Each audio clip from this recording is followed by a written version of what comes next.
Fia lava o mātou nganga le fiafi e whaftai atu i atu e lo mātou te mālelangi. Whaftai le tua i lo olofa ma lo wanga le lei. Whaftai lo whamaoni, whaftai le tua i au whamnianga. Whaftai le aso fou, ai whapopo i aso lo mātou ola. Ua mau mari atu le aso le tua. Mātou losa e te sia ma leo ina i mātou mai le tai au si o mai le fiafi. Whaftai le tua. O le mwhai lava e mātou upona whamitala lo olofa ma lo wanga lei ma lo whamaoni. E me uma wa e whaia mo i mātou lau whanau. Whaftai atu le tua, a lau tau singa, a lenga te whoi lea. Me uma sa mātou e ili ni aso le tua i whiau mga luenga.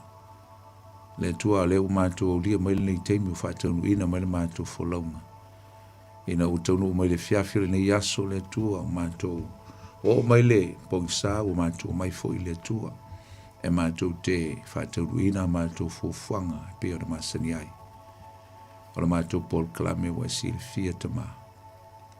O le mātou te o atu i atu oia mātou te li amata. Whamole mole se e whau mai. Le mana o lo nganga ia i mātou. Tama. Mana o mia lau whau unga. Te whau ula mātou whalongolongo. Whau i au tangata le ni fiafi la tu whalongolongo. E li whaasoina ma le o ina lo upu. Whau mai fo ia te au o lau lava au na whatau baa. Le tua i alu ma le mana lau upu. Whamanino ma whamala malama me o malama. O me le o i eiso mātou i loa. So ni mai ma whailo mai. Whangangana ina i mātou le tua. E ngā te lea whamala malama ma whao. Whamausalina i o mātou loto le tua. Le tau o fionga pa ia. Mātou wala watu le tua. Whau le whalongolongo o lau whanau le nei pō. Ta au fini au onga le lei mani mea tau e soani o lātou sui fua.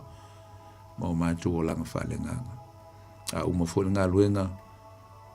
Ia vi ia lava lau fio fo iatu iatu e maa watu le whanene enga mo le whamanu. O le mamalu mo le sisilese. Mai le whatau ba. Ia i mātou. Ia vi ia lava oe, vi ia oe tamā, vi ia oe le alo, vi ia oe le nganga pa ia le fiafi. Whaaftei te le Yesu. Amen. Ia, fi lava fo le nganga le fiafi whaafei loa i atu le pa ia mo le mamalo si o tātua tunu. Mai lava fo i o ngā maunga tele se i o oi na ia tātua whana witi. A talo whātu mo le nganga fifia mo le nganga whaaloalo. Le swafo Yesu le tātou li whapilpele whatalo whātu ai. E lau whasausaunga Samoa.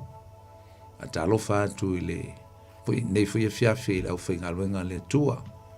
Ma o tau masiofo, nisi o lo mwhai o whona whafonga mai, tātou mafuta. Tāpto po i mai ngā ruenga le fiafi, ia. Ngā le lei le tua mwhaamuni atu i atu tau. Whatalo whai le nei fiafi i tupu mai e. O si o tātou tunu, ta mamatina mātutua. E lenga te whoilea ia o nisi o lo mwhai whona whafonga mai whengai ma whaingtā mpupua ngā soi whanga lei ala i mai o le tino. Atalo whātu i atu tau tono mo tangase ngase. Ngā te whoilea o nisi o whātu o tolia i mauta malawa. Atalo whātu i atu tau le nei fiafi le swafo Yesu. Atalo whai le nei fiafi nisi o lo maua mo le tātou Paul Klame i tono whalpui. Ta alofa fo e nisi o lo whaafonga mai. O lo ngā lulue le nei pō. Po whelawa se meo e ngā lue ai, whata alofa atu i atu tau.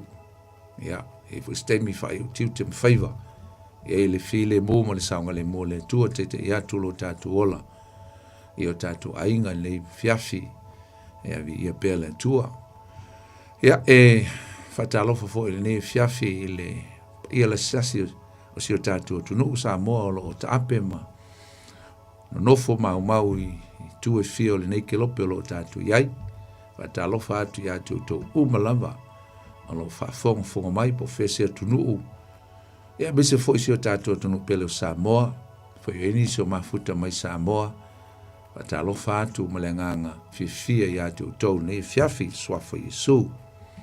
Tātou Paul Klame lei, pero masani ai, tu o le Upega ile Loloto. Tau tua atu e fo e mau au na atu lau tō au na nei poni fonti. ia ele whangaloina nisi o asia si mai tonu o kilani, mai se lava foi mai Samoa, a ta alofa ia te utou. Ia ai le ngata foi lea, ia o steimi mo mo nei ftoa e whafonga mai ai, ma futa mai, mai moa mai foi e le tātou polklame nei fiafi, ia e whata alofa whapto atu ia te oe. Tārusia ia umar tātou polklame ia o tātou mafuta pea, ia ma e whamasani ai, mo le tūlama le afa, tātou tal noam whalongolongo ai, ia ai se i tau mwhai atu, ia le upo le tua le fiafi. Matalofa fo e le sunga ia sau le fiafi, ma ngā lue whatesi atu msau ia le li. Ia, ia lava le tua, se malia le tātou sa, tātou follow atu, ia, wanga i atu fo le tātou follownga, anga i atu i le o ngā tonu fo le nei te usanga, ia anga le leile tua, so ni atu o whaifo o whengai mwhai tāmpo puanga, o whengai e fo i ma le nei soifuanga e maise le soifua wha le nganga ia on sai. A pena lava le soifuanga e le solo le lei mea uma i teimi maso uma, e i teimi e tofu i nai tātou e le tua. Ia e le ngata fo i le ele mapu wha so songa le te Apollo i so steimi, ia wane i ngalo, o le te Apollo i sau man wha so songa e wha leanga i tātou, e ta lepe ai tātou. A o le tua, e sau mana tofonga, e ati na e ai tātou pe a tātou manu malo. Lo inga o le target level na, po ngā luenga na, that is Satan's ministry, that he comes with his temptation, his snares, so that we can be fooled, and then he will destroy us. O langa strategy na, ia talepe ma whaaleanga ina, ia o tātou o langa whaaleanganga. So, e se le tāu o tele o le tātou malamlamai. E se alanga luenga sa tani e tau whai talepe tātou. A saule tua e tofo i tātou. A tātou manu maloe, if we overcome the trials and tribulation, ia, o na velolo tātou, ele ngato tātou tangatu manu malo, we are overcomers. Ia, wa tupu e fo, wati na e ai, wa manu malo se me whaintama se me ti ngā, se tofu tufonga e matu ia ma le whainta, ia e mou atu e malo, ia e te tupu ai, ma e matua ai, whaale nganga, so e vi ia le tua. A pena lava la soifuanga i peo le tātou e nei, le ngato soifuanga le tino, e whapena fo le soifuanga whaale nganga, so e vi ia le tua. Tātou, iai peo le tātou polklame, tau wha umalava le tātou tusil nei ale, ngā luenga la wapostolo, whaiona tātou, ai pe tu lua ni vai aso ia ona fa mai ale o tātou tusil nei ia tātou la atu ai foi se tātou mta upu fou sa tātou tala noa la ile mta upu lusu mar fa ele mai aso na te nei e ale la ua tātou o mai mta upu lusu mar lima ia pe fa pe al tātou fa mtalang o le tātou o atu ile sia tātou fa msino po le famsinoina ia le apostolo Paulo. E le series leo judgment po le fasolonga leo o famsinonga. E pe ona ia le apostolo Paulo. Ia ele malanga atu o ia Roma. E whaatau nu ai ia lana fuafuanga. Ia e meise fo ia o le Paul Kalame le tua i lona o langa. Ai o le tusi la ngā luenga le mta abu lusu ma le lima. E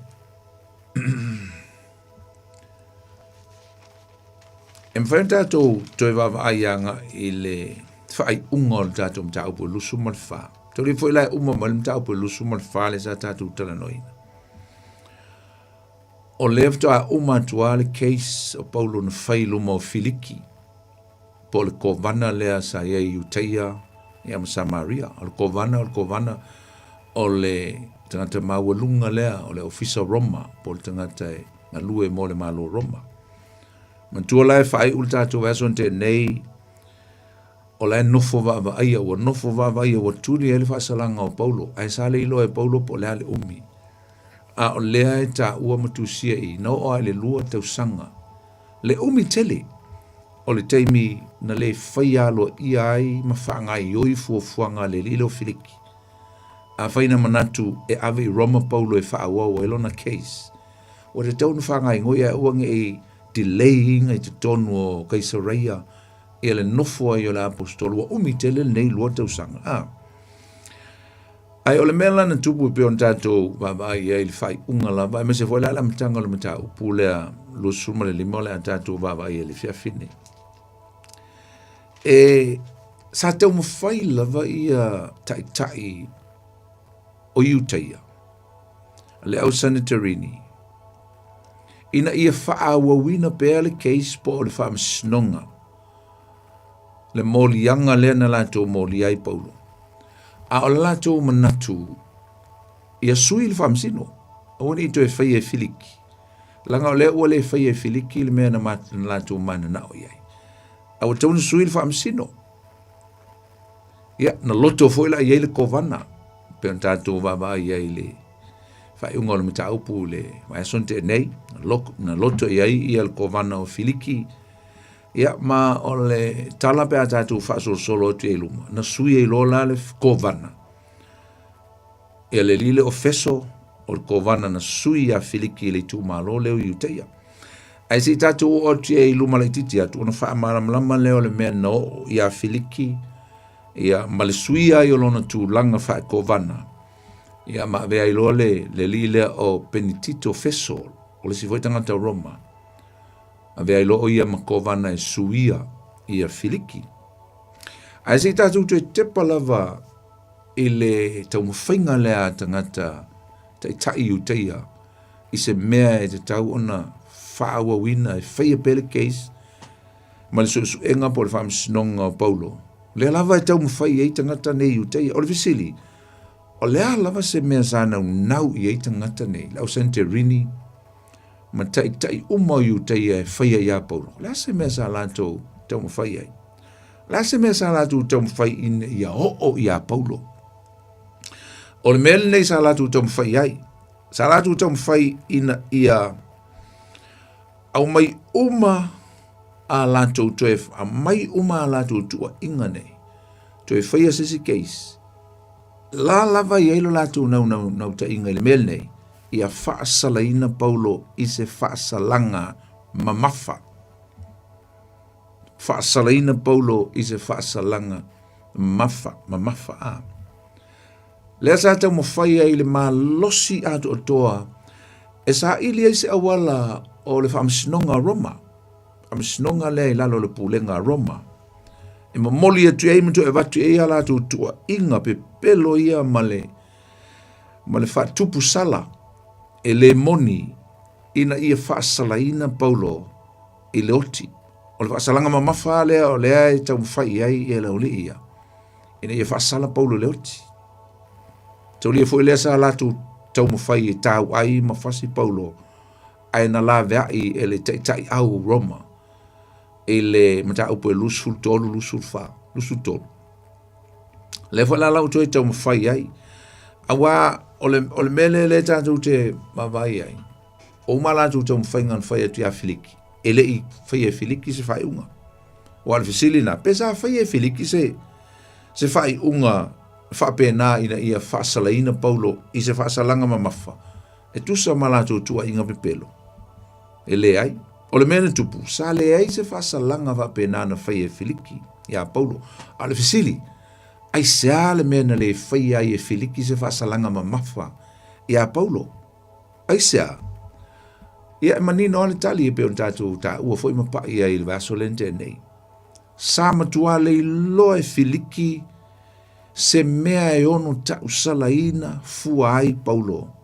I nei tu ua inga umalava. So all this accusation according to Felix, they are all corrupt. They are all wrong. Se se. Tua inga se uma. Aisa. Ai lore le filiki. E le ai ma se mea na solia e Paulo le tula fono iuteia. E le ai foi se mea na solia e Paulo le tula fono Roma.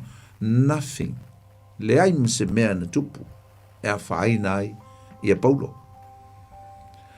Ai uila ele i maua fo se tupe a Filiki mai a Paulo le tatu tala noa i lenga kau, tau whai eile ai kia pepelo ma le sese ma le corrupta le lila Filiki, e tau mawhai na ia se batu e Paulo se tupe, ia o na ia whai ai leo se whai unga, e uile na tau mawhai ngā Filiki.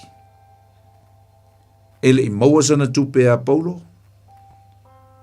le ai se whai unga na whaia, ele lea ai se a, ele i valea ai, pe na se ai, le tangata o le tua, e whai se tūlanga whapeo se pripe, ai na uma le leile lua tausanga. Ele i whaia le tangata le nei o Filiki se whaasalanga po se me tala whiangai, which is ele tauna whaasalai na wae le se mea na tiro le leia le se mea unu whaasalai Paulo. Na Paulo mea ua whaatamala i le lilea, ua tuu umi Paulo, ai le whaasavali lana Paul Kalame. Ave Paulo i Roma e whai elon whaasalanga e tusa male mana onga o Paulo. Ai ua whaasala ia ele nei whaanofu whawaia. Ele o whale pui pui, ele o se whaasalanga mamafa, ai wana ona tau fia nofo whawaia. Oloringa, e pe fōlinga mai ele tala whea ngai ele tūla whono wha Roma. O le visilila, o le ala le mena o le lile o Filiki. Se tātala no moe Filiki a tātou tile i o atu mtau po lusu man lima. E winga le whaamsino lo na lua, o feso. O le ala le mena o ia Filiki. Ele i toi a vea makovana i tu tonu i uteia. Ona isa. Ona o le tele o complaints po whai tionga tangata, ele ngata o tangata Roma labai. A tangata i uteia i tu tonu i uteia, tonu o Kaisareia, a ai manu uia o le fuelelo Israel. Wa ave i o le Kaisa. Ya mataleo le teimile o leo tula i mai Kaisa Nero. Wa oti i kalautio au tula i mai Nero. Wa ave i ele wha se a mala fo ua i loa ele tamaloa. Ele tupu po le sili, te sili o Roma, po le Kaisa. Le mele tupu i le case o Paulo. Ele o le lenga hendo e le lila o Filiki.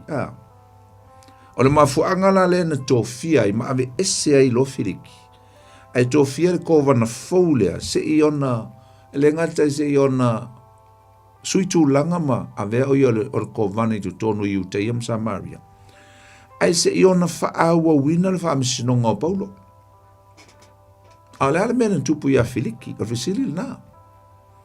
Ona o le tele o le pio pio ai maise ua tele tu ua inga tangata lau tele ua whao o le Kaisa Nero. Ai maise o le tuwai na whai le keis o Paulo. Umina tau fia o leise whai unga. O le mela na tupu. Na ami mai e Roma, na ami mai e Nero po le Kaisa. Ina ia a vatu Filiki, ina ia latu Filiki se e whai se tala.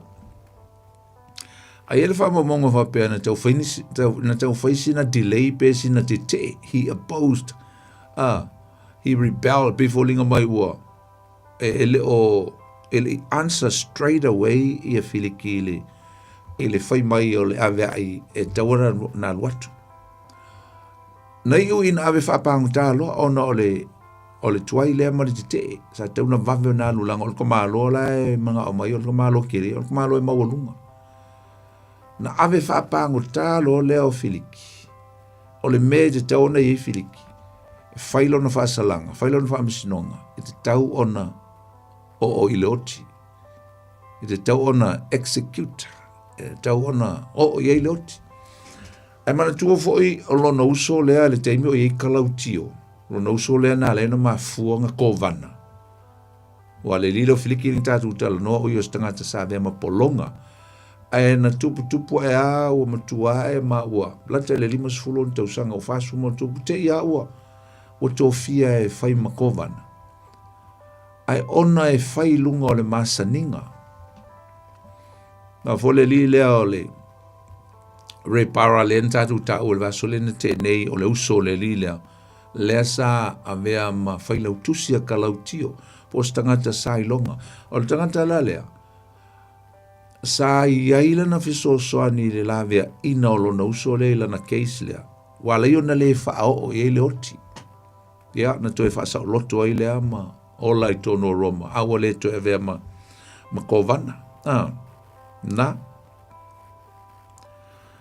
O le tato watu lole tato wo tu lole ele tato mata upule tato tia tal no le fine. O le ngaluenga lusu ma le lima. Na ua mawazina tala ile transition po le swinga mai lea ma le mafuanga. Swinga mai o le a vea o filiki makovana.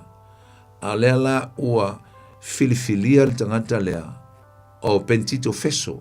O ia lea o lea vea makovana. Whaalongo fo lea la fo i tawina. Fa mai wo o feso i lona i tū malo. Luinga al kovana fo lea a matai i le ngā luenga wha kovana a penitito feso e sui tūlanga i le lile o filiki. Fa mai ua mawai aso e tolu luinga. E foua ia feso le ngā luenga. He's pretty new in the job. Foua. Pa mai la ia lea. Na mawai aso e tolu. O na alua e lea o ia nai Kaisereia i Jerusalema. E le mafuanga. E se ufai tau pea. O na whailoa atu lea ia te ia e le whaitau langa sili maali o Iuteia. Ma te lea lewa i o Iuteia. A len sau mo i le mea e iai lona nofo ali. E iai e peisa il kovana i Kaisereia. Leanga o i tele ina iai le pule a Roma. O i le iai le foile le throne ia pe iai i le headquarter po le wha autu o Roma i tutonu o Iuteia. O Kaisereia. O ingala pe o Kaisereia le iai le malusi anga wha malo. Wha government. O Jerusalema. O le iai ia le taulanga ia pole o ngā tutonu o le tūlanga o le mea tau i le whatutuanga. Tau lotu. Ia o nā pe o le tū o le lololangi ia ma le tū whalenganga po le tū foilea o le mea o lo iai le malu o le tua ma o lo iai ia to tele ai ia le whanau o le tua ia po tangata Iuteia. Le nā. O le alae, whamai leo le whai upu e tolu, whamai malatu ai o ia lofa mai i mea o ia Paulo, ia ami atu ia te ia sau Jerusalem mai lama ia ila tu e fasioti ia te ia i le ala, po se no whanga tala e lai. Ua tali mai feso, e leo ina Paulo i Kaisereia, o ia, e le pine o nā luatu iai, ua na whai atu fo ia o ifo ni o auto walii ma la tō mō lia le nei tangata pe a whai o iei se mea. Mai ua nofo foi o ia te la tō i aso e se fulu mauna tupu pe se fulu lua. O nā luifo lea o ia i Kaisereia o le tae ao ua nofo ai o ia le nofo wha amasino.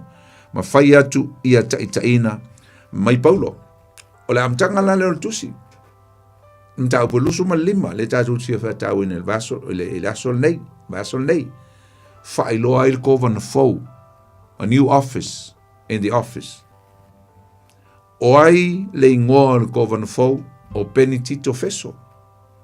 O ia lea o le awhia ngai ma le mata au poe winga i tua inga o le apostolo Paulo. Nga tau am whamai i tolu aso talu o na tau nuu o ia i Kaisereia pe tolu aso talu o na vea o ia makovana.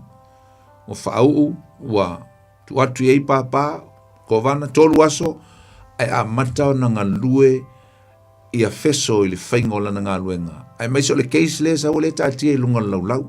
Lana men whai. Na tu ua e ia Kaisereia le mele i lona headquarter po lona officer. Ai alu o ia i Jerusalema. Ai se ana malanga i pentito feso i Jerusalema. Manatua o lea e lei vala uina pe longo ina fo i se aso e to e wha au el wha amsinonga o Paulo. I tū mai lua le ngata o Paulo e ale i tū na avela to tangi. Sa te tau ona i loa i tū mai lua o le wha amsinonga. Le aso e vala uai. Ai sea ua alu ai feso o ia leo le awhai le wha amsinonga i Jerusalema. Te i whanongo longo mea i le tā ua le melea. ua ta ua mai le mata upu, na alu o ia, ma feiloa i mata i ta i uteia, ma le au Santorini. Aisea na alu ai e feiloa i o, wale fa paleni la pe fa bifea, feiloa i ma Paulo i le tua Paulo, le tua ia. Feiloa i tangata i e onga le tangi, ia fea i le case. A le walu ia le o le a whaia le whamsinonga. E le ase senga ma le mea na whaia e Filiki. Build le lato maftanga ma se fellowshipi ia ma se tūlanga o le whaavi i le na mai e tangata i uteia i a Filiki. Le fōua, o li al tangata lea o fesoanga o Jerusalema. O ta ua mai ele mata upu, walu ia ma whailoa i ma lau Santorini ma te i uteia. Aisa, salo aisa fia i loa, fia malama o ia i se manatu o le tū na tangi. Masalo ai sa ia se manatu a feso e fia whaia se whailo inga. Ia ma fausia ai se lato maftanga ma te i uteia. Pei lava o le mea na whaia Filiki ma tai o tangata i uteia. O le mea lale na tupu na alu atu vai ele mana onga o tangata i uteia tai. Alu atu e talanoa ma whaipole ase mea se manatu o tangata i uteia e tusai o le case pe a whaia o mai, ai alu atu. Ai whaia e tangata i uteia i ateia, i a feso. Lau sunga ni whamsino. Ma tau te mana nao ina ia au mai le whamsinonga o Paulo e whaataunu uina i nei Jerusalema. Langa o i ngei na whaia i e Paulo le sol tu la fono. So bring his case here because this is where he broke the law. Mai nei. Te vai e ko inga whamsinonga whapea. Ai ese mea lilo na whafau e tai nei o tangata i uteia. E whai a Paulo. Na mana na o ai au mai Paulo i Jerusalema i whai whamsinonga. Na mana na o mai, ai au mai. Ai na tele i ta ua latu, tele i ta ua atu i a feso le latu talnonga. Ai whai mai wana na o wha lilo. Ai o le latu fuafuanga. A au mai Paulo. Ia ona vatule i se no fuanga ta lai. E whai ailo no whamsinonga. Ia, o la to men tau mwhai.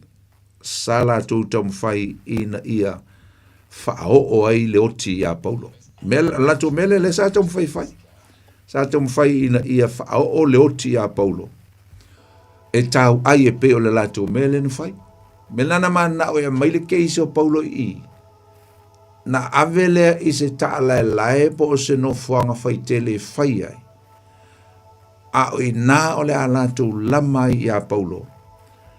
E whasioti ai. Te vai i le leanga tele o le mea a leo li i len whai. A le alemena tupu. A tātou whaitau a tira i lalo. Sa le Italia ina. E feso le mana onga o laulia. Te ora Italia a feso, le ai. E whai lava i Kaiseria le whaamasinonga o Paulo. A le nau whaitawina. A outou. Va aini a lii. Pe va aini se representing a outou. E o atu tae au tomorrow. E o atu ai. E whai o le whaamasinonga o Paulo. Langa o lae pui ai. Ia Paulo mantau le whao Paulo.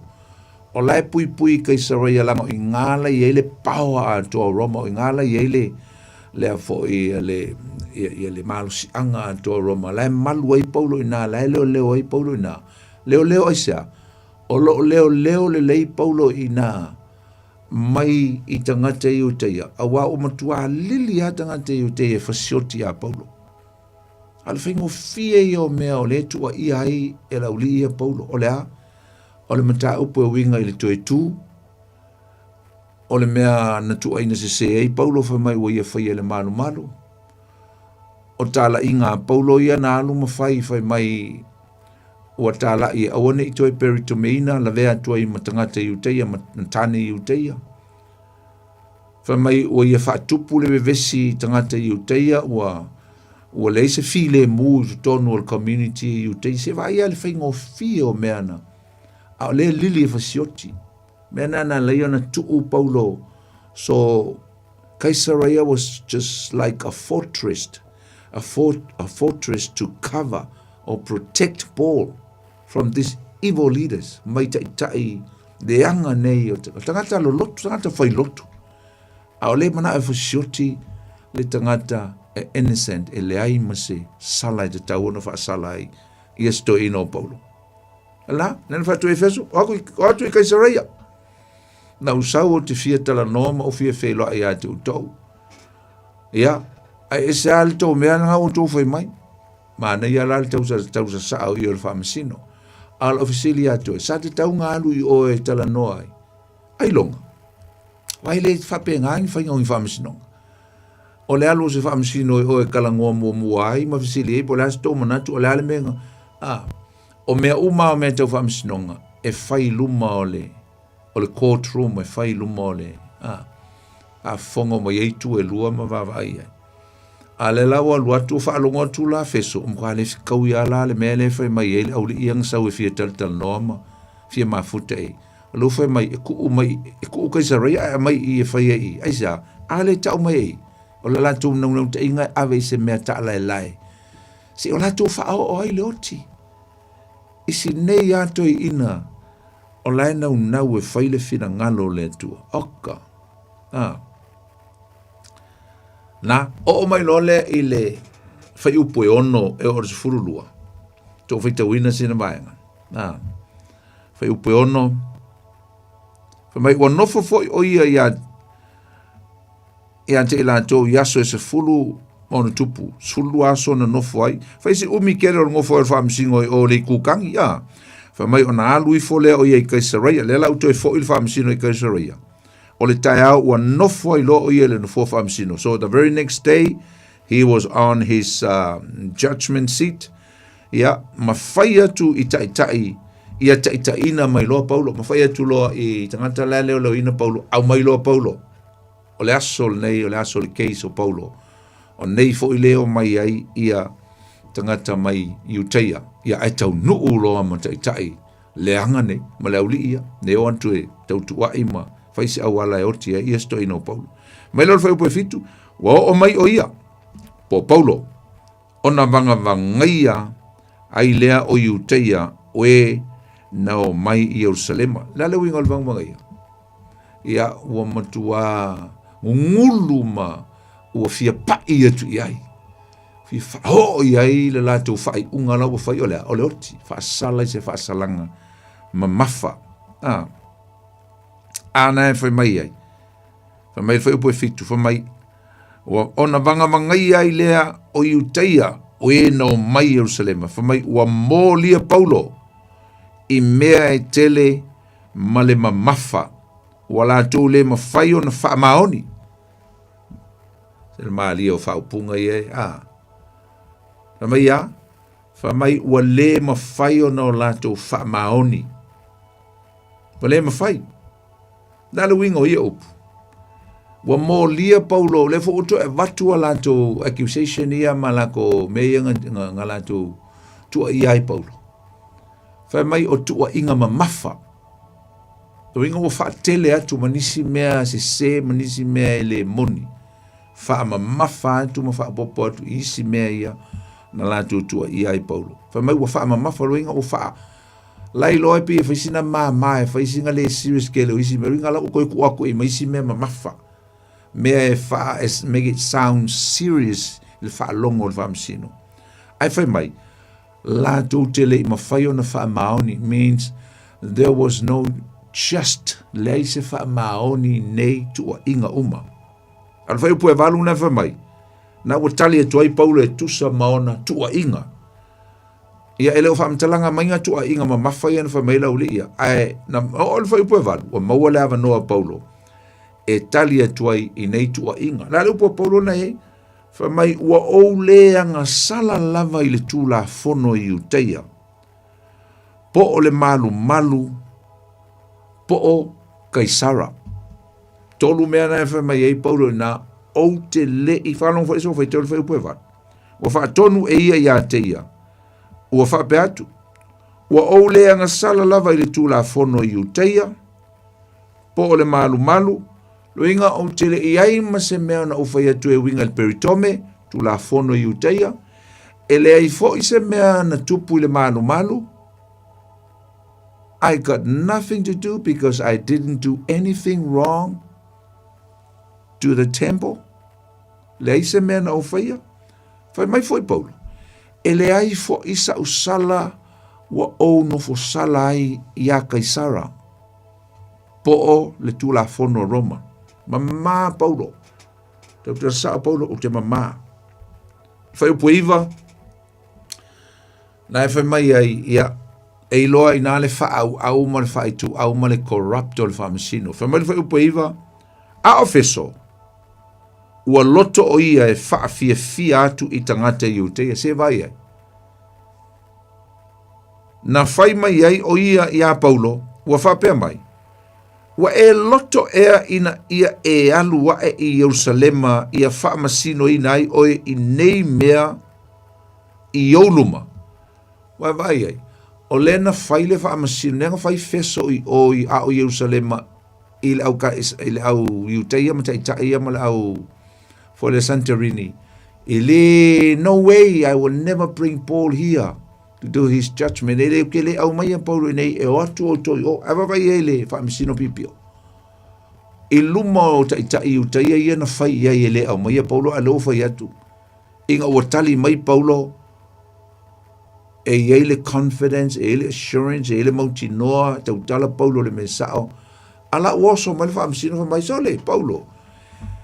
Ala solo iai. Pe ke mangao e avelo fa masino ngai fai o Jerusalema. Ile mea lea na manao mai la ulia. Se va ai. Wa e loto e fa mai fai po se fulu. Ona fai tu leo Paulo, fa alongo le tali Paulo.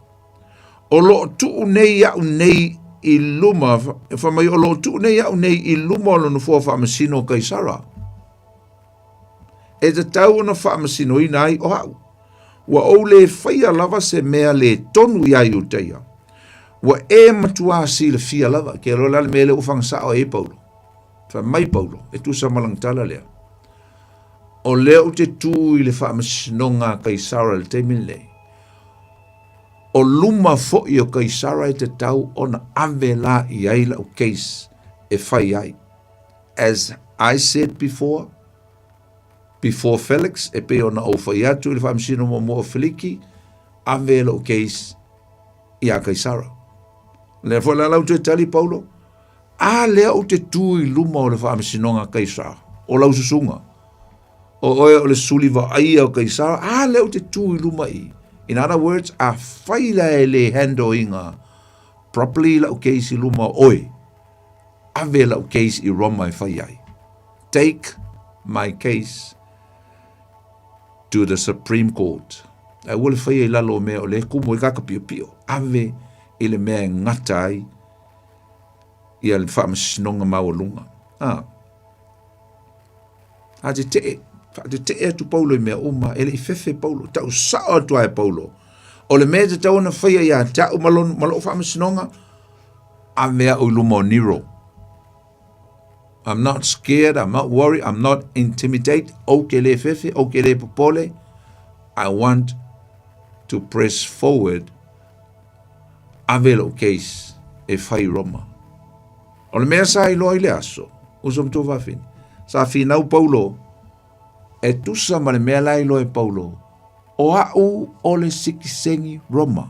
A ngā koke so onga whaia mai au. A leo ke kui lumo le whamisinonga Roma. I am a Roman citizen. But now you treating me like something else. E whaalongo mai la ia. Ia lauri ia le ngau mai Jerusalem. Oe. E se la le makau kia o le mele. Mai Paulo, ai sa le mea o le ato e aveia u Jerusalema I limo tai pepelo le au fai loku ia pepelo e kuku mai ma kilo mai ma Ai sa mela a koe ave iau. Ai sa mela ave lau keis i Yerusalema. E le sao. O tangata ngei. O lea e mana na o e fasiotia te pe afa matala atili a le winga o le manatu stoina. A o la ufa masnonga i le aso le nei. O te mana o ina ia transfer avela ufa masnonga fai e Roma. Fai Roma. So Paul demands a fair trial under Roman law and initiated his appeal to Emperor Nero. I want to appear before Emperor Nero. That's what he was pressing for. Now Paulo ina ia una ia tu ma matulo na manatu. Tele mana o faielo keisi ni tangata pepelo mani fa masino pio pio. Amen. Na mantua pe ona utaua. O Paulo o le matua tangata sikisengi Roma. Ma fala le pomulenga dropi i e Paulo. Palasi kongwa i lunga o kai loku ma le au iuteia. Palasi tonua i lau liia. Sa palasi sao ai lunga le au Santorini. Aisa. E sa le mea lainga ngau me lau liia. E se le mea lau wha alongo mai ai. A kongo e lawe la vea i la koupe a o. Ia lea. Ia le case o Paulo lang. Because he's got a fair trial. Mga o Paulo e ave langa keise a mai ele mea sao ma le mea menino.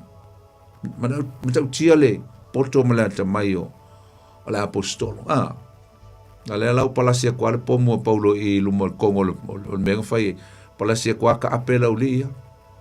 Dei loa e feso ma le mea la fai e sea. Nena, se wha masino i nā le lei ma le matala ma le lola na mea la e fai. Ia, a tonu foi tat wha pea. Ia ele tua ina foi si fam sino langa lai fou lana ngā luenga wha kovana. E te tau ona ia ai loa o se case e loa e whaingata. E te tau ona mafo faule lei, ai li whaian whai unga. Sick advice.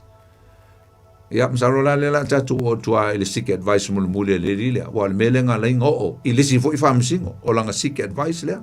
Amen.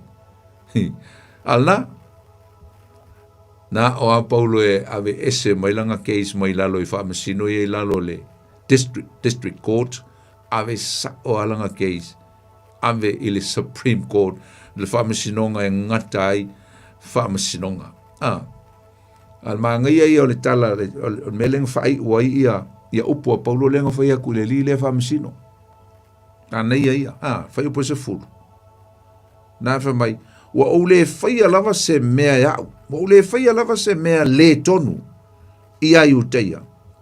Wha maila ana upu i le whamasingo. Ua e matua sila fia lava. Means o le wa i atu e Paulo le whamasino.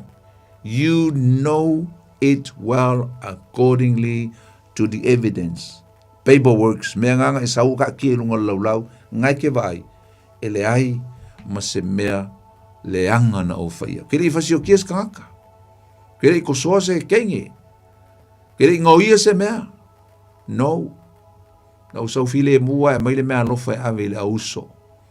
Na usau te fie loa i ma ui mai nei o te fialu i Roma. A usau a e whaluke mai le ano o tuua inga pepelo marsese. O lo latu tomu whai e whasioti a te. Wha mai Paulo whai po sumaltas. A whai ua o whaia se a mio leanga. E whai tau iai. A whai ua o whaia se mea e ta tau ai ona o woti. Wha mai lo Paulo. O te le musu e oti. I do not deny dying in any ways. Le ai se mea lava o te whawhiti ai le oti. Pe a whai o se mea tala whea ngai. O te le musu e oti. Ai a whai le moni. Pe a whai tau i upunga whai po sumaltasi. E le ta tau ona tu i nā tu au. E se tasi. I limo lauli ia. Ngā ke koe paraphrasinga ia upuna a o winga sa o anga upu la apostolo Paulo. Ngain whai po sumaltasi. Mai awa le la fai tau tol tu spai awa a fai wa o a mio leanga. O fai se mea e te tau ori ona o woti ai. O te le musu lava ina uot, ina o woti. Ai a fai le moni se tasi o ia mea na lato moria mai ia. E le ma fai o na tu ina atu o au. E se tasi ia te lato. Nobody can present me to their hands so that they can kill me straight away. Mai paule leise si. Avela la keisi o ia kaisa. A oe, awala ke ua o limo. Kai fau ye ku mai I ke o ko ko ia ai o sei bange la fa e ko o la ulia. Ko ale loa I nganga ka lo loku ka ka ia sa o le feo Yesu ese se fa sioki.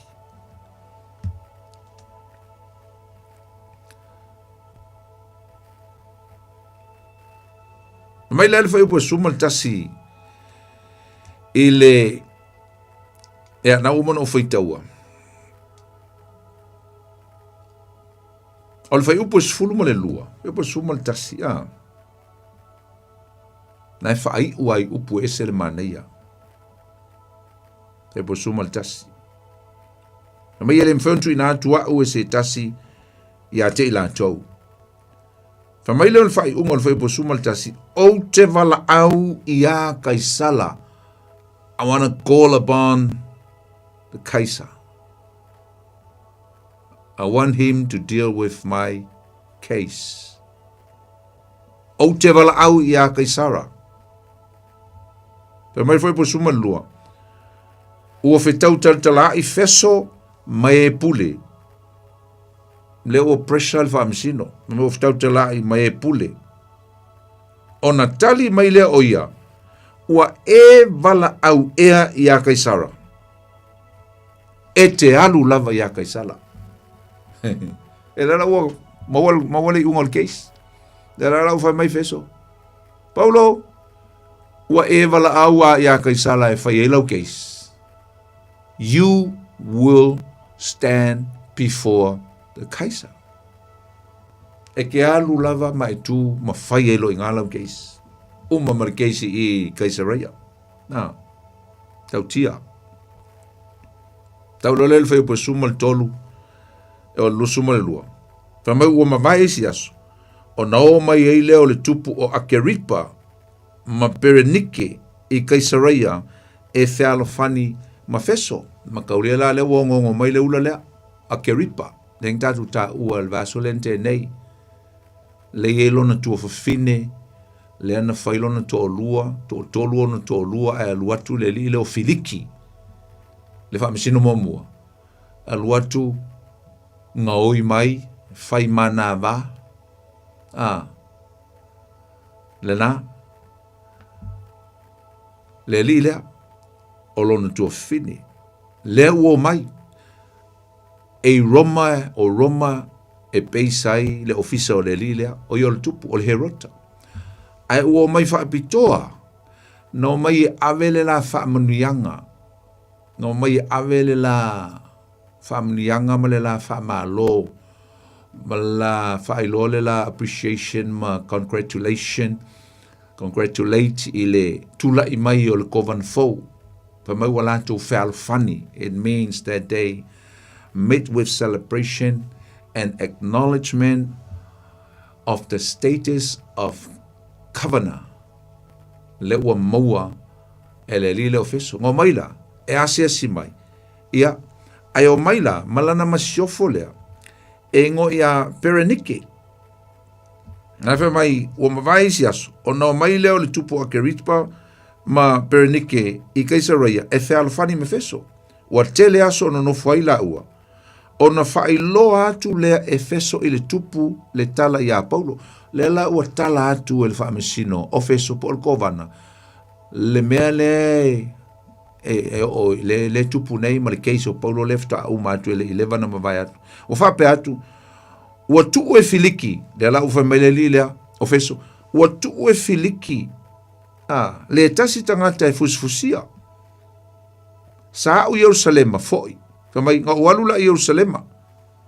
ma whaailoa mai ai e le au whaitaulanga sili ma le au to ino iu teia, sa whaatonga mai fo ia whaasala ia teia.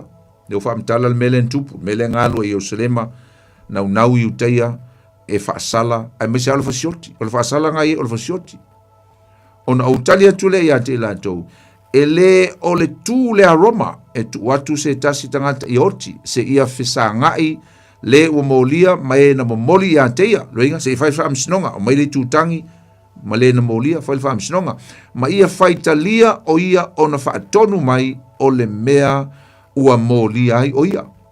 Mai ua o mai fo i latou i nei, ia lepo ua, paamtala le melenga o mai tangata i uteia, mai ua o le whaatua i lava, ua o nofo i le tae au i le nofo whaamisino, ma whai atu ia te itaina mai le tangata, po paulo lea.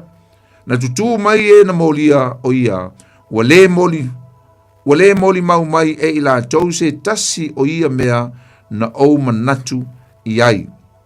Aloinga makua e sea le case lea ua maito e whaamamafa maito a inga o paulo, ai o se mea nganga mawhau i ai, po se mea ngā o lei e paper works po mea na whaamau e filiki. Mai leia, a ua molia o ia e i latou i nisi su enga i la latou tapua inga ma le tasi tangata ingo ia Yesu ua oti, ua whai mai paulo o lo ola lava o ia. Le ua o ile ano man au tu o le mea na mafuai, rea, o le apostolo Yesu, ma le mafuanga o alaina toa ma lo tutele paulo e whai nei mea uma i sa o le ave fe awe Yesu. Wa uma salo pe fa pe fer su enga ile mea ona ofisili atu lea po ua loto o ia alu Jerusalema ia fa masino inai o ile mea ona wala au atu lea o paulo ia ta fia o ia fa masino ina au kuso o le upunga au kuso o le kaisa lava lea au kuso e pe o se ingoe ave le au ainga na amata mai lava ile PC 27 o 29 le amatanga o le kaisa mua o le tangata ingo ia August, kaisa August, o le nuinga o le au ainga. Fa solo mai ale le au ainga o meo kaisa po taitai. E la le ingo na Augusto, nuinga o le au ainga o le au kaisa po taitai. Mai e ave ia Augusto. Nuinga ave o ia iai. Ave ia niro e whaielon whaamsinonga. Mai ona o whai atu lea ia leo o ia se ia o awina atu o ia i Kaisareia. Ona whai mai leo ake ripa ia feso. O te fia whaalongo atu fo ia o i le nātangata. Le la u whai mai le tupu. O ke fia whaai fo i la ngaka lea. Ngai ke whaamakala mai, I want to meet him. Ngau whaamatala atu nei mea uma.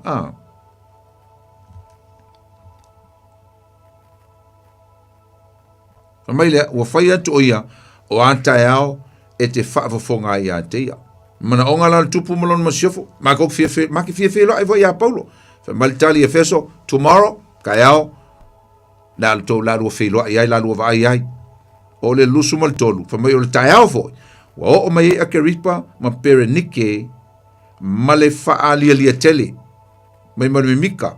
Mai ua urufale le mea e whaalongo ai a toa ma li pule i au, ma li i ole ai, ona whai atu leo feso, ona taitaina mai i leo Paulo, ona whai atu leo feso, le tūpue ake lipa, a toa ma utou ori sili umalava, o whaatasi nei, ua utou sila i le nei tangata, ia Paulo lea, ua ai oi mai a tau le nuu uma o iuteia o Jerusalema, a toa fo i mai i nei, ua alalanga mai, e le te tau ona toe ola o ia, se vai ai.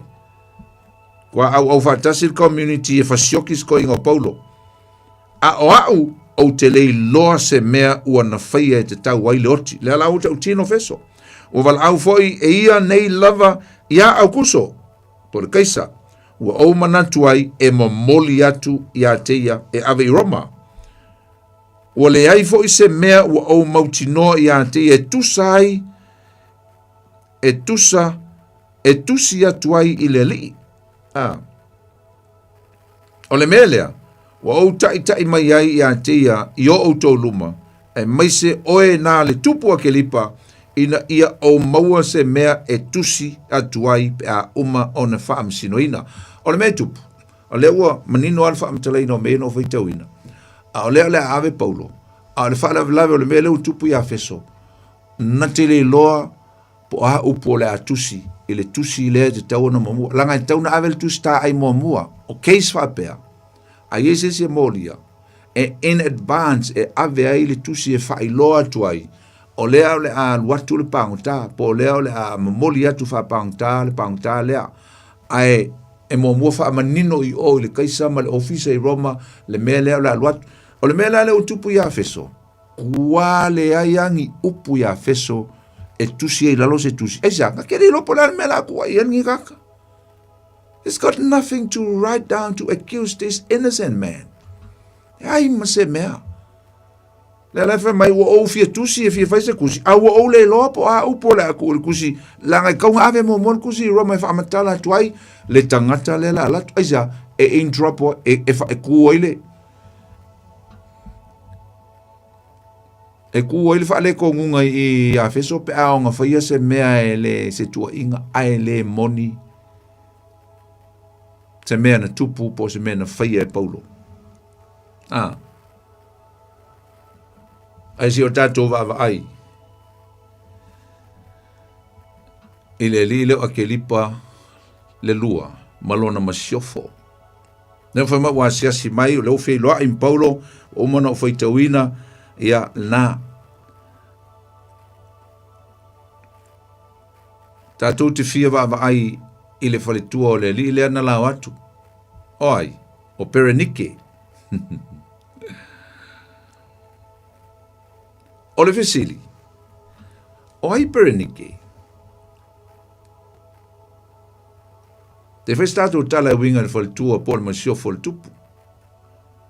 O le masiofo lea na o mai le tupu o ke ripa, o lona lava tua whawhine e ngoia Perenice i wha Britania.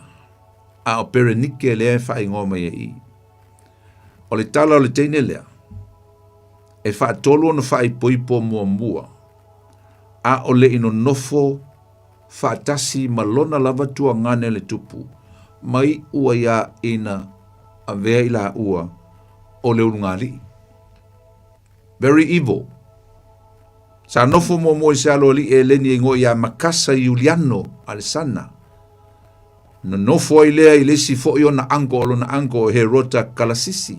Herod of Calcis. Mulmuliane na toi nofo ai malesi fo i alo li i o le nuu o Cilicia. O le tangata i ngoi a bolemo le lua o le nuu lea po le aile o Cilicia. E maka ukia la fai ngā Perenike. E makau kia fo i lea a inga. E makau li fo o ngafa tau tupu ma mea ia vai taimi. Wa ma losi a le mea leo le incest. Ma mea o le na le upu e whai. Ma mea o le maka i fali. Me le kea apo le. E makau kia le. Ia le a fo i kongo la inga tupu lea. E matau lia. Le lau kango e wha ma malama tia. Wa mta inga leo Erenike. O whanau o le li leo Herota Akeripa, mua le na ati o laine anufe. E to lima lana whanau. O lona antali mua o le li lea ka umai o Herota Akeripa le lua. So oi lea ma lona le siona whawhine ngoia Perenike, Perenice, le uko e ngofu a ma le ula lea. Non tua whine matua. O le sia fine o le lilen ati o laina e anufe po le Herota mua o Mariane. O le siona wa fine o tusila le na tatu tau i elva aso lentene il tua fine laititi o le lile le tupu le Akeripa le lua. Le ana no nofo mafiliki. Le ana uta ua fo i ana nei. Le ana luatu le lile o filiki. Fao mai. A la fo i failo na to lua. Toi makau kia la le. Sao o le. A inga le. Ai mai sa le tu tau to mai. Tai makau kia. Ai ei Malaysia fa fine o le tupu ele o failo mai elo na ingoa. Ai ngā le to fale o le failo mai. Ai matau tia la mei e tu tupu e tu tonu. O le la tatu tau el vaso le tu sila. Tu sila le na no nofo mafiliki. O tu sila le sa tatu tau el vaso le ntenei. o se ava se tasi o aloli ai na fau e filiki ma vea ai mana ava ai na fito a lua se fulu i ona tausanga. A opera nike le teine matua lea, lea ua toe fai lava masiofo o le ula lea, o lona lava tuangani, o he rota a ke lipa le lua. So if you do a bit of a research, then you will know what I'm talking about this particular family. The Herod Agrippa first and second. And makauli o lako grandfather, le Herota le sili, me ka ole great Herod, Herota le sili. Lea na iai, lea na utao fo le vaso lente, lea na fio mai Yesu e whanau mai Yesu o lae, so I fuol to inalna. Lea na fai mai, te ala tu fia I fofo ia Yesu. Lo na tali ila lea nga aki angufe, a ole li ile nga aki angufe, o langa whangau la lea. Lea la ile li ile usau langa se singa I, ai sauvoi, e fia fia loa ia Paulo.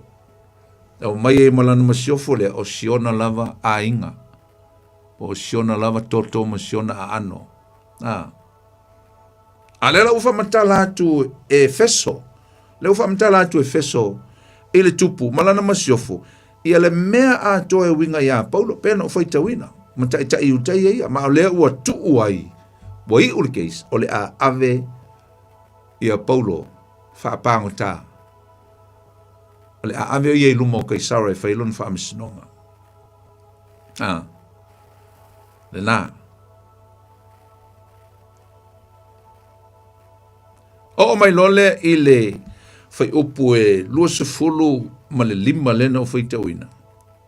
Wa toi whai loa tua I Efeso ia I lātou. Wa o matua I le loa se mea e tua ina I le ni tangata. Talo o mafuina, wamanu whai tua I nei. Ai au te whai atu pea. E le matua fe me mea I o le whaamisino pole li le kovana lea. Pressure, o le lopo le alme la whai. Mona le lopo le alme la. O ia sa teuna sau whai loa. A le fo ia sau whamtanga whamai wa umia aso. O ia I pea le tupu lea whaatasi mai lātou. A o le whai ase whai unga ia Paulo. O le la wa sick advisor I le tupu. Po le ase tala le tupu. A le whamai le tupu. O ke fia whai loa I fwai iau.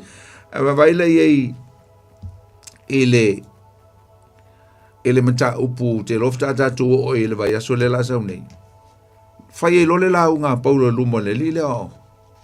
Le lile ale. Mta upe lusu male ono le la tatu o tia. Fai atu e Paulo lanta utinonga ile lili wina o lona o langa Yesu. Pea tango nge fai tau. Mane iyo pea tango fai tau e tatu utile i o elvaso le la sau nei. Mta upe lusu male ono. Fai atu, ma nei ane. Atu lo Paulo. Ne folal na e ma nei ai li a kelipa. Mai whaalongo mai. E ma whai ona whaalili wina oe. Ma sui e Yesu lo wolanga. I le aso le lei. Ngō kumale la unga ma nei amali tau tino ngā Paulo.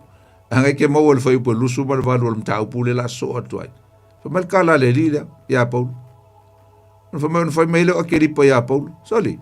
O se mei titi e ona e whaalili wina ai leo au e fai makirisiano. Maile winga o tala le lia. Soli Paulo.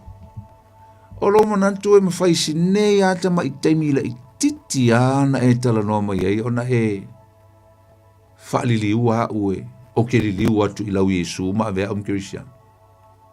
I se si whaupunga Paulo ele mawhai sinei ata ma I taimi whaatau wa amani pupu. Ona e whaalili ua au e whai makirisiano. Nenga lenga o whaitu el vaso lente nei. Whaingatai e se meo se tupu. O se matai mawalunga. O se aloalii. O se tangata e mawalunga ma le poto. Ke leonga whailonga. Whaingatai e se tangata e mawalunga longa status. Whaingatai ia ona sau lalo e talia Yesu e vea maali ima whaora. Lewa mau lea manoa. Maale whamaise fia loa I fo ia Paulo. Maki fia loa I fo ima. La masio fo ia Paulo. Ale la ua mwhai atu ele maa neia ia ole. Whai taunga atu e Paulo le. Ole tau tinonga male maa tau tia male mena whai e Yesu. Male swinga o lona o langa. Whamailo Paulo whapenga fo I oe. Fai fonga li liu o e ma veo em Cristiano mai le lia soli Paulo. Ai longa me faina e fai nga me o va fa li liu. Le ala ave Paulo e loma fai unga na. Ai mana o mia le ave o sili poti mo mo le kaisa fa matala tu e me o mai winga le case ai mai sel tangata paunta. Le ala a wina atu. Le fa fita au di tele la le o matua i le loa e feso ni upu e tusi i le tusi lea. So he felt guilty himself of the innocence of this man, Paul. Wa guilty ak wa mga kufasala ma kay pea al mga kufasala le nga yai le li momua.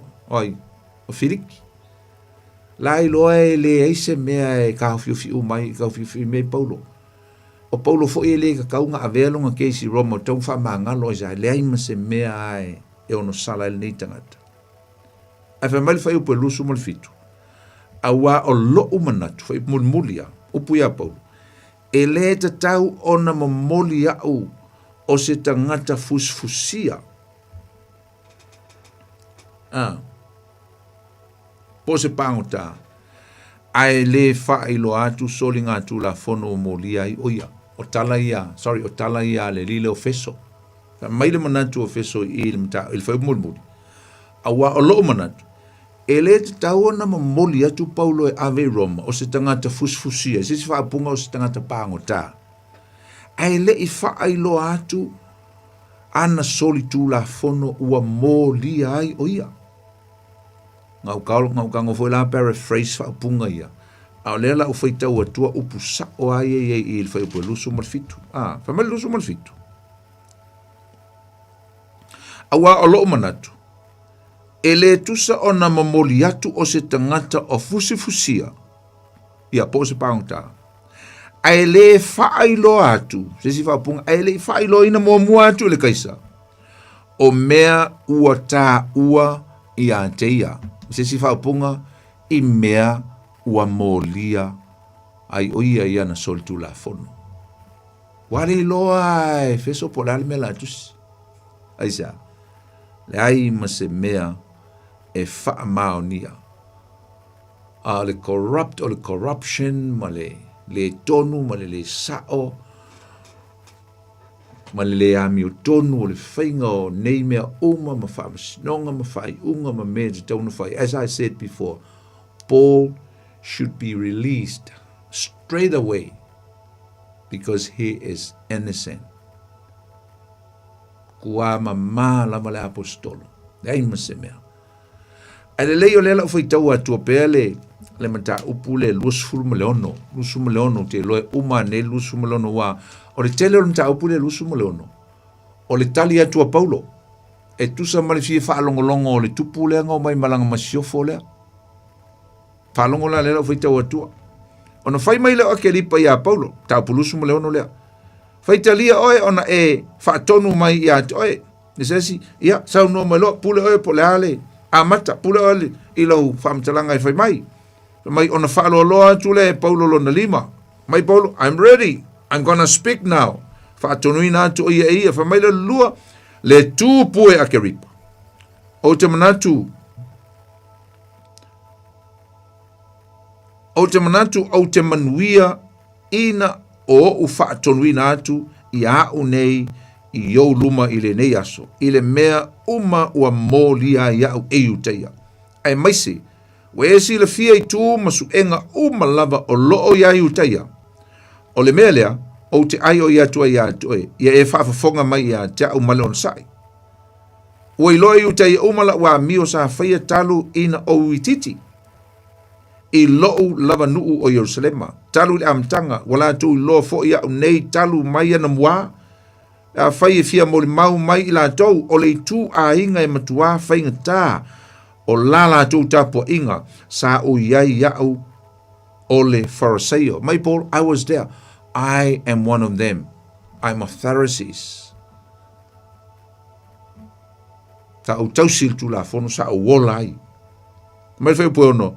O a fono tia nei fo iau ona o le whaatuatuanga na folfoleina le tua i o la tau tamaa. O lo fa moe moe iai o tātou i tū ainga se fulu ma le lua, ma tātou malatu au auna male nau i le pō ma le ao ina ia lātou maua. Le tūpu e akiripa, ona o lea wha moe ua mō lia iau e uteia, wha alongo le wha tā waina, o le mea lena mafuai, a meise lava le toi tū. Mai leo Paulo, a whai ua toi wha tuina mai e lea tua e uoti, se a le mea ua ou tou manatu ai e le mawhai o na talia o lea mea. Ka mea tūte te e ai. O a unei foi, na o manatu ifo e tusa o na au whaatu ese o mea e tele i le suafo Yesu le Nazareta. Me sa au whai atu fo i Jerusalema na au maua le pule mai le au whai taurang sili. Sa au puipuia leo le au paia, pe sa au tapue le au paia ma. Wha salam fasioti, mai to tele i whal puipui. Fasiotia fo i la tou. O wha popoina iai, wha marismol tasi, wa au tau i soo atu fo i ate i la tou i sunako, umalava. Ma au tau ana watu i ate i la tou upuleanga i a Yesu. Wha mai, na au wha pengang o whetul vaianga lea, fai a Yesu, fai a Yesu. Mai na au wha avale malosi atu fo i na i ate i la tou, wa au sa wa atu, wa o lava i a ai ese. Mai o mea ia, le tūpue, na o alua tuai tama seko ma le pule ma le fe au mai le au whaitau lang siri. Wha mai Paulo, o le au le lava ia, ngā winga au te alu ta fasi tangata e muli i a Yesu lea. Yesu lea ona lana o onga lea e iaili toi tū. Tamai o le tū tonu o le la. Na o iloa tuai i le ala le malam mai le langi, o sili lona pupula i le la. O pupula whaatali o li o mai a jau, mai mātou uma le au malanga. O pā ui mātou uma i lalo i le ele, ona au whaalongo atu le si o fonga o whetalai mai a jau, o whapea mai. Le upo e pelu, sauloe, se ale mea o e sawa mai e a jau. O le mea whaintai a oe o nā i tui, mai ona au whai atu le leli ie, o ai e oe on whetalai mai le oe, o au o Yesu e sawa i ai. O ne ngalo, o le tautalanga Paulo atoa, e wha o ngā tonu i a Yesu. Ai tula ia i lunga o vai awa o le mea lea ua whaali ia tau ia toe ia tofia o e whai au na muli mau i mea na e vaia a toa ma mea e toe whaalia ai mea e toe whaalia ai i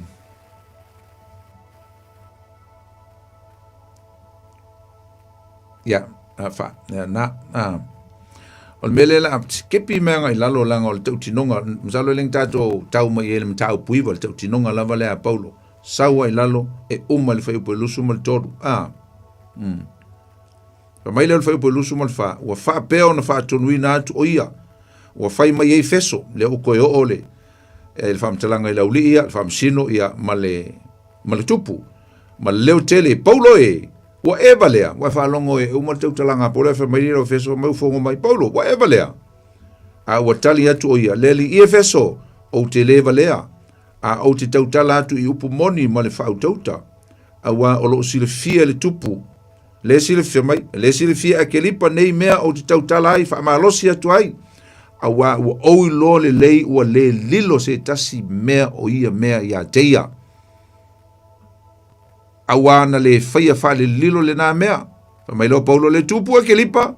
Po wa e tali tonu e ile au perfecta. Wa o lo lava wa e tali tonu falongo. A lusu malvalu fa mai le ke lipa ya Paulo o se mea i titi ona e fale liwina le wa we fai makeriano ri Paulo. Ona faya tu le Paulo o te ai o ya tu lava ile tua ia le o se mea i titi po se mea tele a ia pei o a unei. Pei o le wha li liwinga o hau. E le na oe, ai a toa fo i mai e wha fonga mai uma lava i a tau le nei aso. Ia wha pea lava o tau, ai tuu pea ia o nei fusi. O wha pea atu o ia o na tūla i leo le tupu, male alii, ma perenike, ma e sano nofo mai la tau, wa o ane i la tau, o na whetau tata la i lea, o wha pea ane, ua le whaia e le nei tangata se mea e te tau wai o na oti. Po o le fusfusia, whaalongo ia le case. Mai le tupu, ma le auri uma ia, e le ta tau le nei tangata o na o iesi oti. Pe no fo vava ia fo. Wale te taua, mai lor fe mulmuli. Ona fai atu leo ke lipa ia feso, ana le vala aule nei tangata ia Kaisara. Po o mawhai ona tu watu ia te ia. That sum it up. Fa mai le tupu lea, anga wha apea e le i vala aule tangata lea ia Kaisara. He called for the Kaisar. Se manu wa au fai atu le aso nei, ta tala loe alu lona ainga. Free. Tala atu le tato leina i nai minute sfuru ma lima le toi, lau mai ai, e iso finangalo, ia, na fu lau o mon ta puelus ma leono wanga o mon fai tau, tele lava o le tau tinonga Paulo, ia leo fu o mawale case, agree le tupu, loto le tupu, mai mau pe ana le i vala au Paulo i Roma le kaisa se manu o tatou faia, se fai unga i le aso le nei, release, ta tala Paulo alu. Ai wilea, o le a ave pea Paulo Roma, e faa uma ma faa mae ai, lona case, e tusa ma lona mana onga. Ta tala atu le tatou leina le e fiafi, te walau mai ai, pe aiso finangalo, e vois faa popo, ia walau mai tolu fitu, tasi lima iwa tolu le tatou numera. Tolu fitu, tasi lima iwa tolu. Ya, ma o le tolu fole na, tolu na lena o fai atu ai. O filiki, ia o feso, ia le ngata foilea, ia le wo o ia a keripa le tupu, fa talofa atu le tatu walau mamua, talofa lava. Taponi. Talofa Jake. Ama yoi. Mo kulisi yung kuya intolinari. Toititi. Maro se polo sunga no de ngai. Ya, malo. Mga pulinga sia. Tau fai kau ari kusi. Tau faro. Ile last week Ya. Be se ve ngai. Ma pese yo mangi vas ko so maya. Tau ko faro longo vai ko fai kau. Ko se ma ele. O aka ai sole nga o mo ka ke le lo po ni ka. Ia. Ale ko singa so ko ingo Paulo i abo skolo Paulo i re. Ko so ki yo a mai i a ku yo. Aka apo ni aka pa abo ni sole. Ream se me fare. Ia me fare o si on fait pas au pongi bon c'est compliqué yeah bribe ya pero liga o yo foi lego ele mo bole Felix va caria por va cari escamo por pe va se compliqué nga me nga loka umi ngo loka sanga le loka escamo por vai isso Poni ole ponka ua lo que mo mai lo paso mo. Ole ku mau o Paulo lo fa ko ku Mana ya. Ele maru e. Ya. Se tenta ma pe o se choca ko le. Ole va pe ya va ku pere. Ya. Ai kau foi mo ka ko apo. Wala sai male tu mau fa tu. Mo era que si yango o que mingi. O ko vai swing no langari e. Ya. Ore o sao le o lang o sao foi. No pe pai langi upu. O ko va ai ai. Ye de ore ku mau le fa ko hambo. Ya. Loko mau alalo apo. Ya. Ia nga so mai lo pokalami. Loko mau alalo. Ka lia de loko mau alalo le upu. Mali. Ele mo fai ngam le upu pera peka e sa le upu le fa mau lunga pese na ora o ya na. Nea le pori o ki e ni pokame le ke. Yeleri. Mana e tele fai tau tu spaia, mai fai tau tu spaia lu e fol ta tau fa fong, fai tau ye na lo tu el mta pu ala o mal la mo se. Se ala o mangasa. Ela se pokalan e que fa so moi. Ara que sai kau o ke ira ka kala. Ale history ko ka ia e suina. Tai pon mau ia maso. Tai foi la mai ya to lo so. Alo fa tu ta to fre le vai so. Ya so foi fa so te fa. Ya na. Ai mo la no ma la mai pa so swani e você met fi fa so mai ne fiafi. Na ta tu ta o hoi ne me o kaisa ya mantaulia ele o pulea na tau au kuso e mantaulia fo le PC ele e whanau mai su inga amata mai no fo inga mingi o kaisa tangata lengo ya au kuso le PC 27 e o meala i le AD mo mawai atu le whanau i su ai au mai lava le no fo inga le tangata mo le i le AD's fufa ia na so mai fo le o lesi fo au kuso a lo na ngola o tiperiu mai le full fire o le tolu fitu so mai le o le kaisa lon tolu e ngoia kalikula kalikula le o le tolu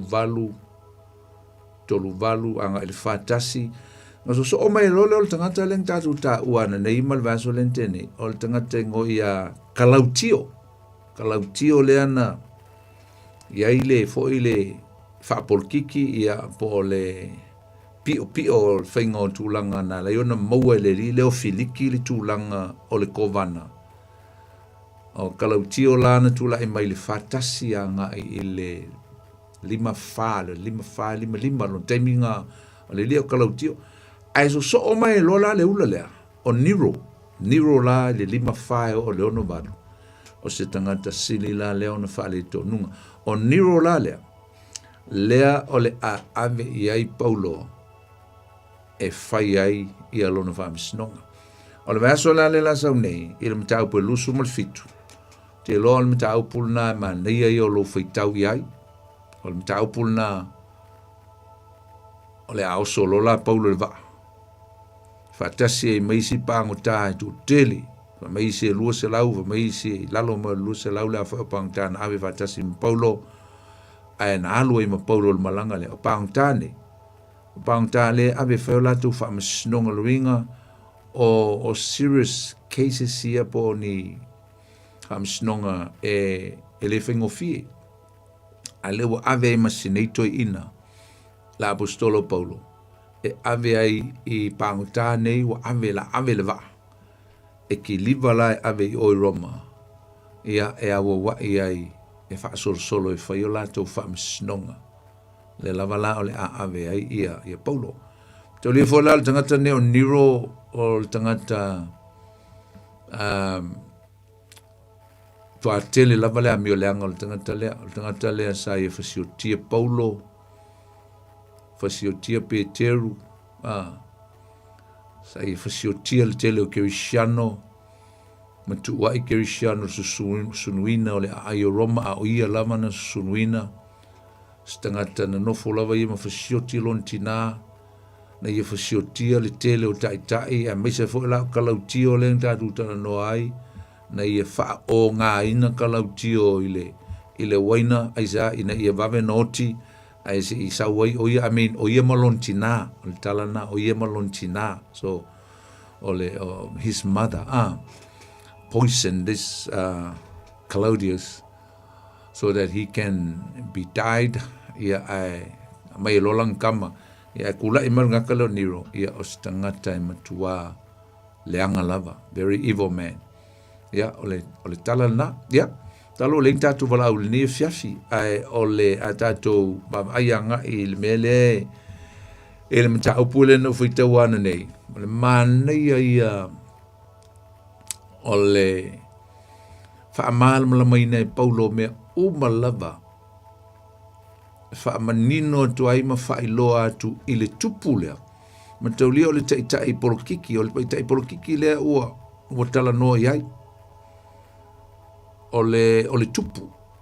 Ia, po o le tupu i lalo ifo o le tupu sili lai o i Roma po le kaisa. A tupu ia e meka o he rota loinga o kaka nge e whai ma tupu o vaenga ese territory ia ma vaenga fo i e pulea i lalo le taitai inga Roma. Ai o le whamatalanga e Paulo le mea atoa, e whaonga atu tonu le tala atoa, e winga ia Jesu Keriso. e prova tu ai pe fa maunia tu ai i le ngato le tupu a feso ma tai ma li sili ma tangata umai nei i o lona wala awina e le i ona whaia fua mea uma nei ua tuua i ai o ia na ala na ia whaia o le wala au maua lunga a Yesu i a teia ale na tawa i na fwe tawa le matau puiva i lana tau tinonga i le mea amin le o i lau tau tino ai ala matau puiva na iei le mea moni le temi na tupu ai le ana wala au ai le tua ia Paulo a o alu i tamaseko e whasalama whanpuipui ma whasioti tangata kerisiano le la ua whaaluaina i ia le tau tinonga le a Paulo po le tala le winga i le wala wina o Paulo e wha o ngā tutonu lava mea na tā ua matau tala i Paulo i le wala au maua lunga Yesu e sisi la whaupunga o Yesu o ia leo le mafu anga o mea lava ua ia whai ai mea au auna ia Yesu wa tua i fuaina o ia ono Yesu o lona whamaoni i lona wala awina na wala awina ai o ia Yesu e le o iei lase po pole o Paulo po o a whaingata o a pupuanga a o a tua inga a o a fo i whaasalanga i o mai a tia le ai ona o ia o le au auna Yesu ke viso wa wala awina o ia na te whaia le fina ngalo Yesu o ia o le ipu e ave le fina ngalo o Yesu i nu uma ai maise nu ese le na tu fai tau atu ai walu le ia le whamtalang ua whaalongo atu ia fesole e pia fōlinga mai ua māneia lava le taltal noa le apostolo Paulo pia vava ia tuai pia fōlinga mai la atau liliu ai a le whalitu o le tupu la tutu le tatu tala noa el tamai tai lea le na noa tuma le tupu olona masiofu ia ai le ngata fo lea o le tupu talo tau vava ia tu feso e pia fōlinga mai ua kau ngau le loto le tupu i le mānei o le moli mauma le launga le apostolo Paulo oso atu lola na whaamtalanga whawalvalea lea le fai po lusu mal fa mai u fa pe atu u fa pe ona fa tonu ina atu o ia e fai mai ai feso male le hoteli mai lea Paulo ua eva lea mai o le tele o lo su e tusi ua avea ai oe ma vale e isi taimi e tau vale ina ai tātou ona o le tātou fa maoni tele le fina ngalo le tua pela o Paulo ma vei tau tala Paulo le mesao tau tala Paulo ele upu le tua ma moli atu le whaaolitanga e manuia ai tangata ai whai mai le lile le kovana fau le whai mai a Paulo se ua eva lea i mea umai ana e whamatala inana nei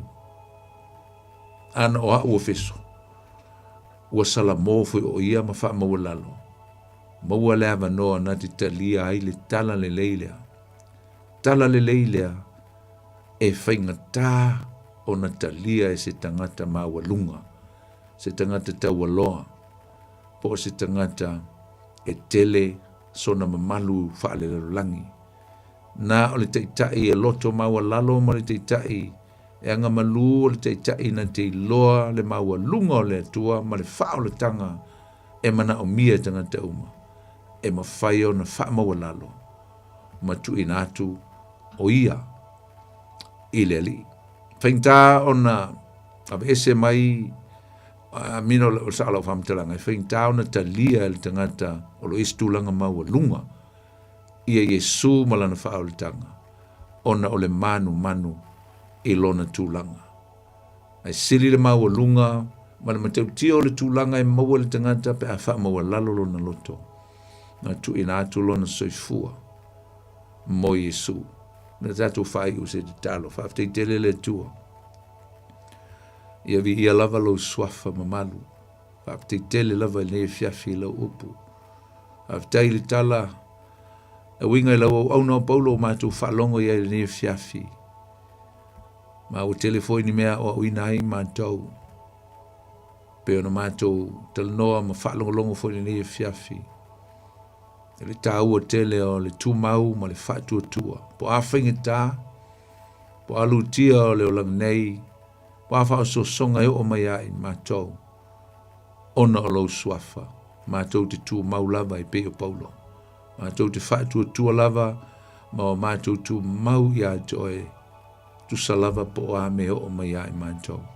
Afteia o onga mātango whiere nei po, mātou maua mai a paulo, le tua, whamanuia i au tangata, e ala i lau upu nei e fiafi. So te tai mai fo i mātou le vas fau, pe au lia atu i le ola ma le malosi, tu mauli vi inga i atu oe. Nei o aso umai o le whavavau lava. Amene. Ia, o le tātou porklamela li e fiafi Samoa, tu le Upega ile Loloto, e fo le whamamoe la tātou whiloi. I le vai es fau, i le tātou ta upu, po le tātou porklamela teimi masani, ia mo nei taimi o la auto, ona nei poni fono ti, fa soifuia mo nei taimi. God bless you.